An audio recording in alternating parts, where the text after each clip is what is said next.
compartir con vos coplas.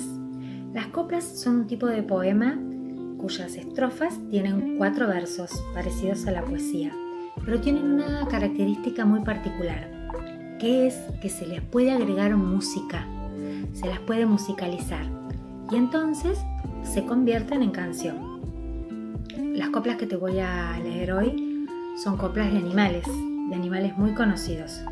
No las voy a cantar, las voy a leer, solo quería contarte esto para que lo supieras. ¿Las compartimos? Coplas con animales. En la granja de acá al lado suspiraba una ovejita. Yo nunca pasaré frío, tengo traje de mantita. En la granja de acá al lado suspiraba el gallo pinto.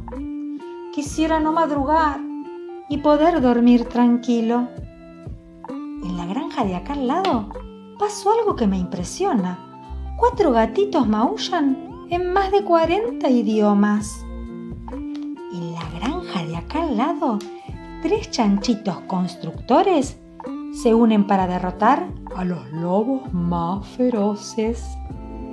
En la granja de acá al lado, se pregunta un cisne negro, ¿acaso habré sido yo el famoso pato feo? En la granja de acá al lado, una gallina muy guapa, cuando se sienta en su nido, empolla huevos de Pascua.